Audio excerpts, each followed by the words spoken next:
Aí aqui eu quero contar uma história que aconteceu comigo quando eu era mais jovem. Vai ouvindo. Eu era tão magro, eu era magro.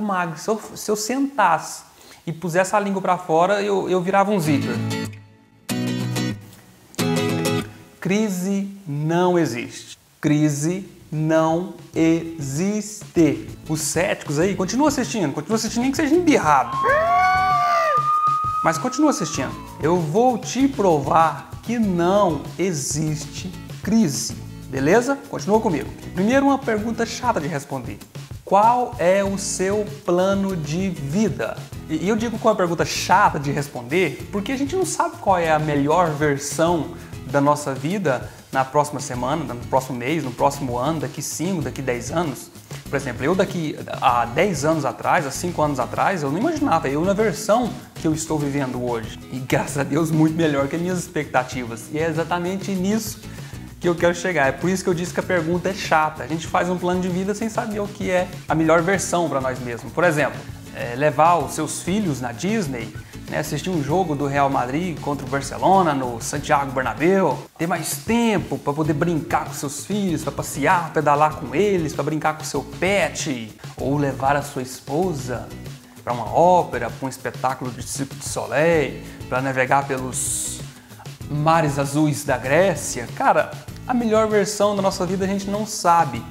E é por isso que é difícil você fazer um plano de vida concreto. É chato, não é difícil, é chato, né? Agora, se essa pergunta é difícil, imagina essa outra pergunta. Qual a sua missão de vida? Cara, essa pergunta é puta chata de responder. Sério, tenta responder essa pergunta. Qual é a sua missão de vida? Pelo que você será lembrado quando você partir? Cara, isso é fodido de responder. Uma coisa eu sei, nem eu e nem você, nós não nascemos para trabalhar, pagar a conta e morrer. Tem que ter mais que isso. Eu creio e eu vivo para isso, para que seja muito mais que isso.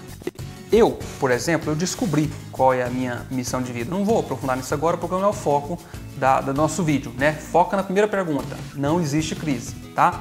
Mas assim, eu descobri há pouco tempo minha missão de vida e eu vou alimentar ela, aprimorar ela, talvez ela mude, ajuste, com certeza vai ter alguns ajustes, mas eu já tenho agora qual é a minha missão de vida. Aí aqui eu quero contar uma história que aconteceu comigo quando eu era mais jovem. Vai ouvindo. Antes de eu contar minha história, eu escrevi um livro digital, um e-book, e um dos capítulos dele era Use o poder dos seus defeitos. E acredite, para você descobrir qual é a sua missão de vida e planejar também, ter o seu plano de vida, use o poder dos seus defeitos. A primeira sacada é a regra de ouro para você conseguir responder essas perguntas. E como assim usar o poder dos meus defeitos? Aí entra a minha história. Quando eu tinha por volta aí de uns 14, 15 anos, 16 mais ou menos, eu era tão magro, eu era magro. Se eu sentasse e pusesse a língua para fora, eu virava um zíper. E assim, eu lembro que eu era tão magro, mas tão magro que o meu chuveiro só tinha um furo. E assim mesmo minha mãe de vez em quando tinha que me acudir, que senão eu tava afogando. Tanto magrinho. Uma pessoa franzina era robusta perto de mim.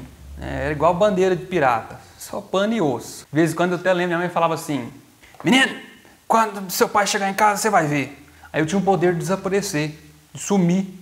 Mas não correndo, porque eu ficava fino de medo, então já era magro, eu ficava fino de medo. Eu tava de frente, parecia que eu tava de perfil. Tava de perfil, parece que eu tava de frente. Era um trem, um negócio assim. Então eu era assim, né?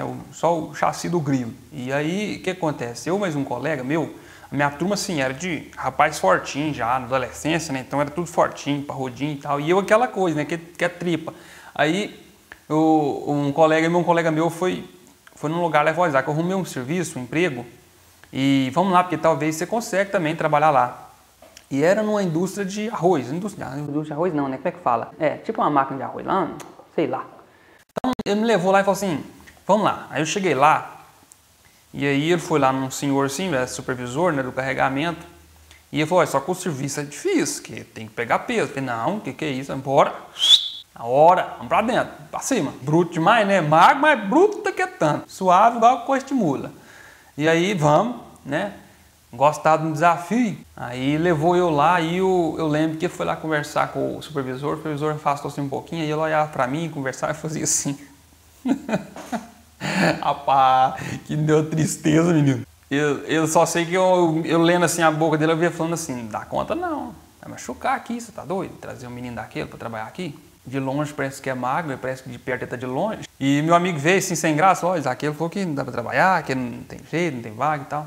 Eu, não, beleza. Aí eu vim andando assim, rapaz, aquela tristeza, aquela humilhação. Aí naquela hora eu decidi que eu não ia trabalhar nem fazer graça em relação a que precisasse usar força braçal. Meu pai tinha me dado um computador fazia pouco tempo e eu decidi que eu ia derrotar aquela situação com a minha inteligência, com o meu intelecto. Eu ia trabalhar com a cabeça ao invés do corpo, trabalhar com a mente. E a partir daquele dia eu foquei mais nisso. Eu já estava convicto de que meu futuro era assim. Então, quando eu disse use o poder dos seus defeitos, é isso. As portas fechadas, elas facilitam você encontrar o seu propósito na vida, o seu foco, você manter uma direção e depois apenas ajustar as suas velas. Quer montar um plano de vida bacana, uma missão de vida também? Então, primeiro, conheça as suas limitações, conheça onde estão as suas fronteiras e depois, dentro das suas fronteiras, você vai descobrir as suas barreiras e então superá-las. Isaac, mas o que isso tem a ver com a crise? A pergunta lá do início. Na verdade, esse vídeo vai ser dividido em várias partes, eu acho que 2 ou 3.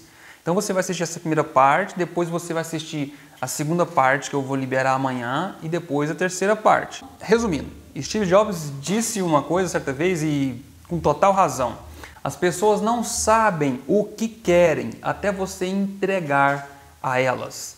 E isso puxa uma outra frase também do brilhante Steve Jobs, onde ele disse que depois que você conhece o excelente, o bom já não te satisfaz. Então memoriza isso, grava isso para você aprender e começar a escrever mesmo. Eu escrevo, tem as paredes aqui em casa que é de escrever, né? Então eu escrevo nelas, eu escrevo minhas metas, meu plano de vida com a minha esposa, eu escrevo minha missão de vida, todo dia eu vejo ela, eu leio ela, oro por ela. Então assim, voltando ao final da minha história, eu ser rejeitado ajudou a encontrar um pouco mais qual era o meu foco na vida. Bem distante assim, qual seria a minha missão na vida. Eu descobri a minha limitação ou as minhas limitações, que foram e são várias, e eu aceitei elas. Agora preste bem atenção, eu não conformei com elas, porque é diferente. Eu aceitei as minhas limitações e a partir de então eu pude acionar e propulsionar outras habilidades minhas. O excesso de oportunidade, de ideias mirabolantes, de fórmulas do sucesso, isso atrapalha a gente a focar na ação, a ir para a prática, colocar em atitude e ver quais são as suas limitações e trabalhar para você encontrar o seu foco e a partir daí o seu plano e missão de vida. Então, nessa primeira parte, o que você precisa saber sobre a minha história e o principal da mensagem, que nós vamos chegar na resposta, onde eu vou te provar que não existe crise, é simplesmente use o poder dos seus defeitos. Use eles para você ter o seu plano de vida, sua missão de vida, porque isso envolve tudo ao redor de você, o seu trabalho, a sua empresa, os seus negócios, as pessoas que você convive. Beleza? Então agora até a nossa segunda parte, onde eu vou falar sobre os 3 tipos de pessoas diante de uma crise e na última parte eu vou complementar esses 2 vídeos te explicando e provando por que não existe crise. Vamos lá então? Até o próximo vídeo, parte 2!